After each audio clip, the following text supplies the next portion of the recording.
RSCIT simple but best class 2 में आपका स्वागत है। पिछले वीडियो को जो प्यार मिला और सपोर्ट मिला वैसा ही प्यार बनाए रखें। ये आपके लिए दूसरा वीडियो है जो कि आपको यहाँ से मिल रहा है, तो वीडियो को पूरा ज़रूर देखें। RSCIT simple but best class में आपका स्वागत है। ये है RSCIT की सिंपल और बेस्ट क्लास नंबर 2। इससे पहले हमने एक और वीडियो बनाया था। अगर आप वो वीडियो देखना चाहते हैं तो उस वीडियो का लिंक हम डिस्क्रिप्शन में दे देंगे और कमेंट बॉक्स में दे देंगे। इसके अलावा आपको डिस्क्रिप्शन में और भी बहुत सारे वीडियो मिलेंगे जो RSCIT एग्ज़ाम के लिए बहुत ही ज़्यादा अच्छे हैं, तो आप उनको देख सकते हैं और इस वीडियो को पूरा देखना ना भूलें ताकि आप आसानी से RSCIT एग्ज़ाम टॉप कर सकें। तो ये है हमारे आज का पहला प्रश्न, जो है विंडोज़ का वह प्रोग्राम जो फ़ोल्डर को व्यवस्थित करता है, अर्थात विंडोज़ का ऐसा कौन सा प्रोग्राम है जो फ़ोल्डर को व्यवस्थित करता है।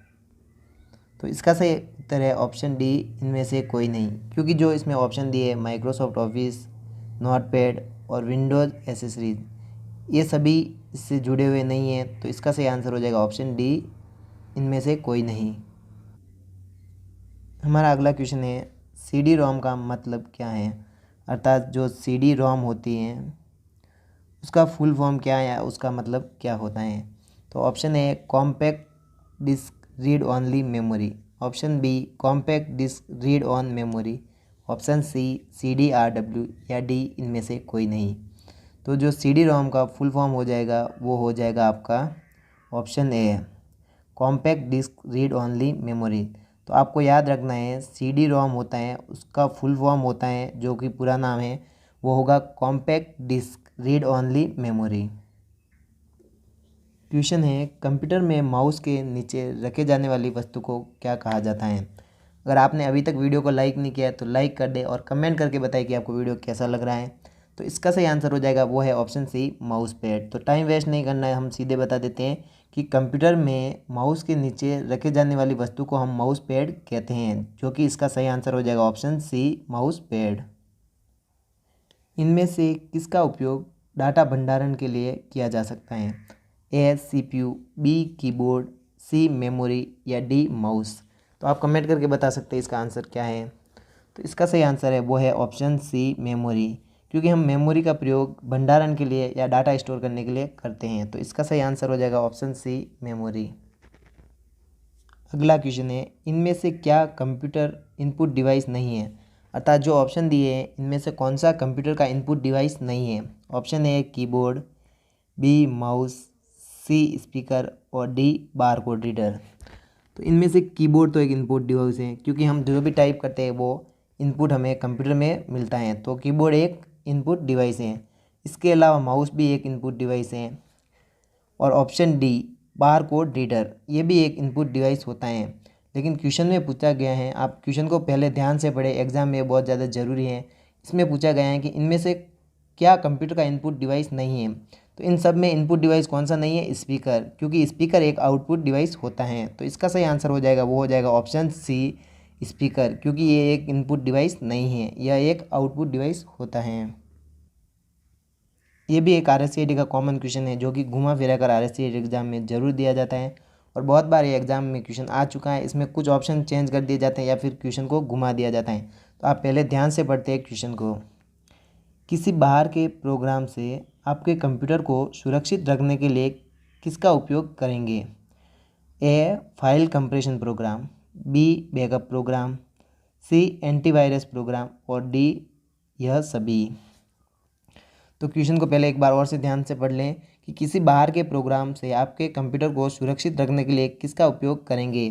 तो इसके लिए हम हमेशा एंटीवायरस प्रोग्राम का उपयोग करते हैं, क्योंकि एंटीवायरस प्रोग्राम हमारे कंप्यूटर को सुरक्षित रखता है और बाहरी खतरों से हमें बचाता है। अगला क्वेश्चन है वो कौन से प्रोग्राम हैं जो आपके कंप्यूटर को हानिकारक प्रोग्राम और वायरस से बचाते हैं। तो पिछले क्वेश्चन में ही मैंने आपको बताया था इसका आंसर क्या होना चाहिए, वो है ऑप्शन सी एंटीवायरस। मैंने आपको बताया था कि एंटीवायरस एक ऐसे प्रोग्राम होते हैं जो आपके कंप्यूटर को बाहरी खतरों से बचाते हैं। किससे कंप्यूटर उपयोगकर्ता कंप्यूटर हार्डवेयर के बारे में जानकारी देख सकता है। तो option A start, B all program, C my computer या ऑप्शन डी कंट्रोल पैनल।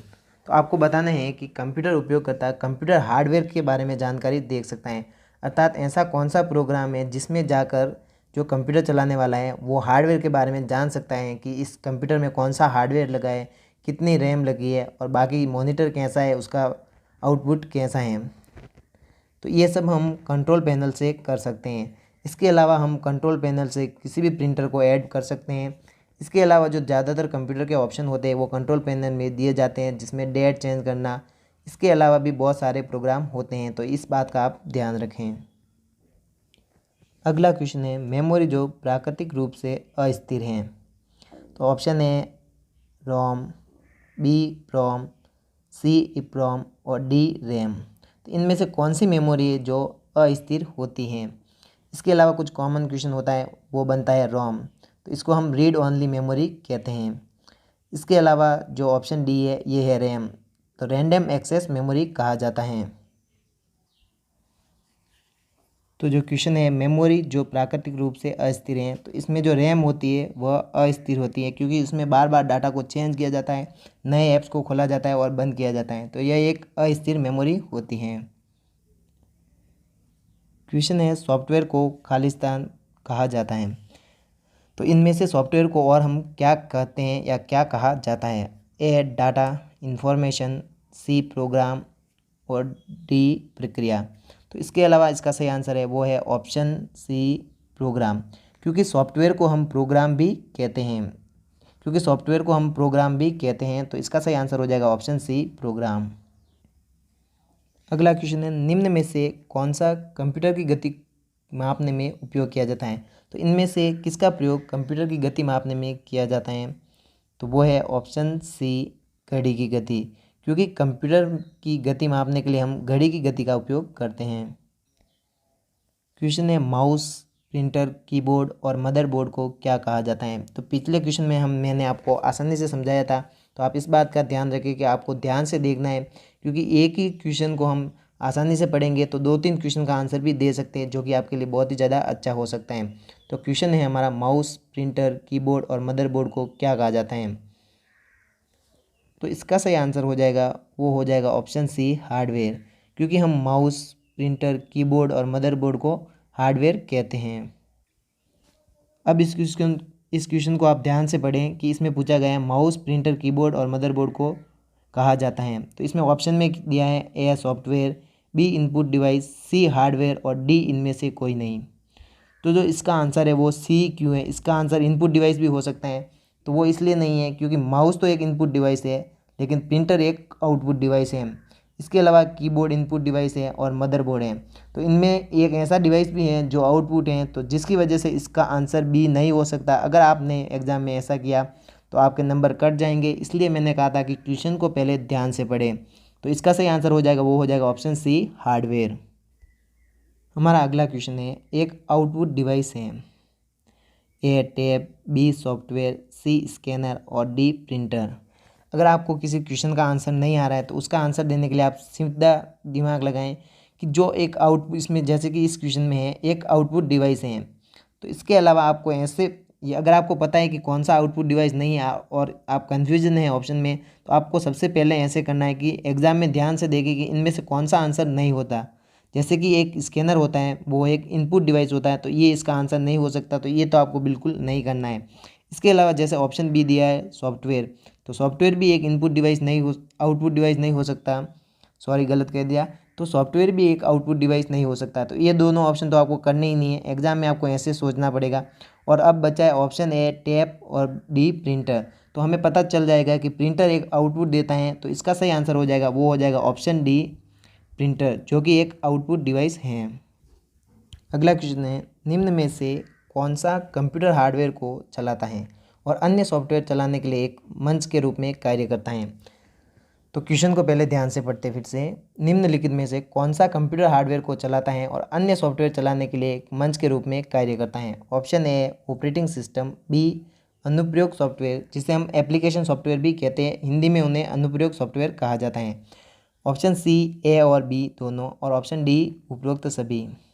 तो सबसे पहले जान लेते हैं कि ऑपरेटिंग सिस्टम क्या होता है। तो जिनको नहीं पता है उनको मैं बता दूं कि ऑपरेटिंग सिस्टम एक ऐसा सिस्टम होता है जो भी किसी भी कंप्यूटर के लिए अनिवार्य होता है और यह एक कंप्यूटर में एक ही होता है। इसके अलावा जो आपका अनुप्रयोग सॉफ्टवेयर है जिसे एप्लीकेशन सॉफ्टवेयर कहा जाता है, तो एप्लीकेशन सॉफ्टवेयर तभी चल सकते हैं जबकि सिस्टम सॉफ्टवेयर या फिर ऑपरेटिंग सिस्टम होगा।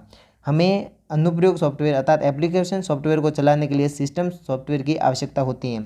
अब देखते हैं क्वेश्चन को कि कंप्यूटर हार्डवेयर को चलाता है और अन्य सॉफ्टवेयर चलाने के लिए एक मंच के रूप में कार्य करता है।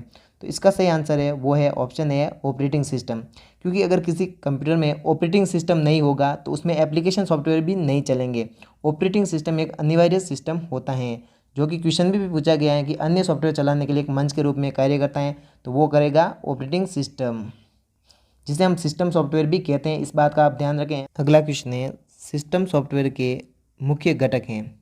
ए ऑपरेटिंग सिस्टम, बी यूटिलिटीज, सी डिवाइस ड्राइवर और सर्वर, डी उपरोक्त सभी। तो क्वेश्चन को पहले ध्यान से पढ़ते हैं। सिस्टम सॉफ्टवेयर के मुख्य घटक हैं, अर्थात सिस्टम सॉफ्टवेयर के अंदर कौन कौन से सॉफ्टवेयर आते हैं जो सभी मिलकर आपके सिस्टम सॉफ्टवेयर को बनाते हैं। तो जो आपका सिस्टम सॉफ्टवेयर होता है उसमें आपका ऑपरेटिंग सिस्टम भी आता है जिसे सिस्टम सॉफ्टवेयर भी कहते हैं। बी है यूटिलिटीज़, ये भी सिस्टम सॉफ्टवेयर के अंदर आते हैं। इसके अलावा डिवाइस ड्राइवर और सर्वर, अर्थात जो भी आपके कंप्यूटर में डिवाइस लगते हैं उनके छोटे छोटे जो भी ड्राइवर होते हैं वो भी सिस्टम सॉफ्टवेयर में पहले से ही होते हैं। जैसे ही आप किसी मेमोरी को या पेन ड्राइव को कंप्यूटर में लगाते हैं तो सिस्टम सॉफ्टवेयर उसके लिए एक जगह बनाता है और उसके लिए ड्राइवर ला देता है, जिसकी वजह से वो पेन ड्राइव कंप्यूटर में काम करती हैं। तो इस प्रकार इसका सही आंसर हो जाएगा वो हो जाएगा ऑप्शन डी उपरोक्त सभी, क्योंकि सिस्टम सॉफ्टवेयर के मुख्य घटक में operating system, utilities, device driver और सर्वर सभी शामिल होते हैं। इस बात का आप ध्यान रखें। क्वेश्चन को घुमा फिरा कर भी दिया जा सकता है, जैसे कि पूछ ले आपको कि यूटिलिटीज़ किसके अंदर आता है, ऑपरेटिंग सिस्टम के अंदर आता है कि एप्लीकेशन सॉफ्टवेयर के अंदर आता है या इनमें से कोई नहीं। तो ऐसे भी क्वेश्चन को घुमा सकते हैं। अगला क्वेश्चन है सरकारी संस्थाओं और बड़ी कंपनियों में किस कंप्यूटर का इस्तेमाल किया जाता है। तो टाइम वेस्ट नहीं करते, इसका आंसर हो जाएगा ऑप्शन है मेन फ्रेम कंप्यूटर। अगर वीडियो पसंद आए तो प्लीज़ लाइक कर दे, चैनल को सब्सक्राइब करना ना भूलें और ऐसे ही नए वीडियो देखने के लिए सुरेंद्र राजपूत ऑफिशियल को सब्सक्राइब करें। इसके अलावा हमारे blog channel Surendra Rajput blog पर जरूर जाएं। थोड़ी प्रॉब्लम है लेकिन सब ठीक हो जाएगा। बाकी जय हिंद, बाय।